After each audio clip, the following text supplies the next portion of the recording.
many questions? Was his longing to know the truth finally, truly over? The oversized tack room smelled of leather, horsehair, neat's foot oil, and fried lard. Saddles rested on sawhorses and bridles. Harness and headgear hung from wall pegs.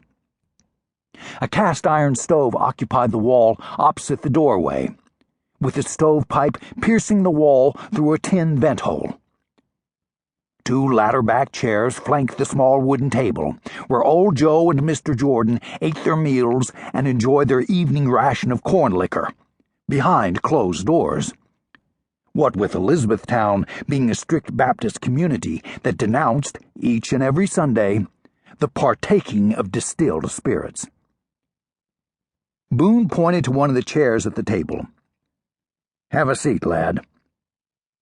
Pivoting on his peg leg, the livery owner dropped into the chair across from Ty. "I suppose I better start at the beginning. Your father and I went off to Texas in 1846. We enlisted at Lexington, Kentucky, in John Hunt Morgan's company. Morgan was a captain then. Once the tussle with Mexico was finished, your father and I decided to settle in Texas. It may sound cruel and cold to you, but your father knew your mother had died during childbirth. She was a beautiful woman, and it sapped the will out of him for months. Did Father know I survived?" Ty interrupted. "Don't get impatient with me, lad," Boone Jordan said with a gentle smile. "I'm sorry I was rude, Mr. Jordan. I've asked that question since I was old enough to understand what few tidbits about my father that grandmother shared with me." Boone Jordan sighed, extended his arm, and clasped Ty's shoulder. "Owen knew you survived. Enoch and your father had a falling out before he left Kentucky. But your grandmother defied his orders and wrote your father and told him. Then Father never wanted to lay eyes on me, to claim me for his son," Ty blurted out, choking back a sob.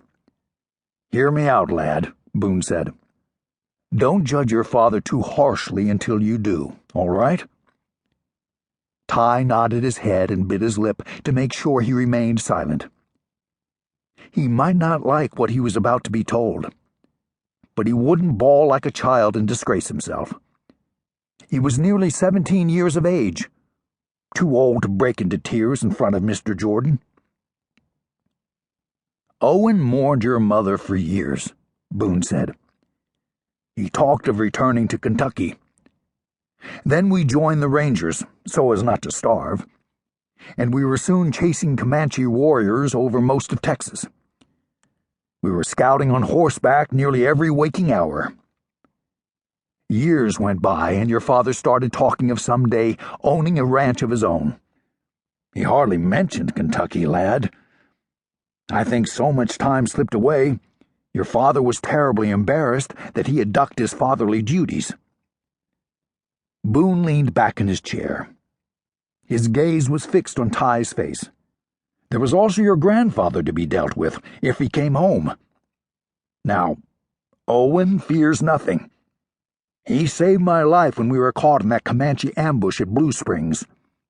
Sure, I lost part of a leg, but I'm still waking to daylight." Brain whirling, Ty hung on Boone's every word. What Owen didn't want was a brawl with your grandfather. Enoch objected to his marrying your mother. Your grandmother told Owen in her letter that your grandfather had disowned him, had legally denied him his rightful inheritance, and had himself appointed your guardian by the Elizabethtown courts. If Owen ever set foot on Matson property again, your grandfather vowed he'd shoot him. Boone Jordan's heavy brow knitted together. "Lad, I wager you know nothing about Owen being disowned, the guardianship, or your grandfather's threat, do you?" Flabbergasted, Ty could only shake his head. His grandmother hadn't told him. That he understood. Victoria Matson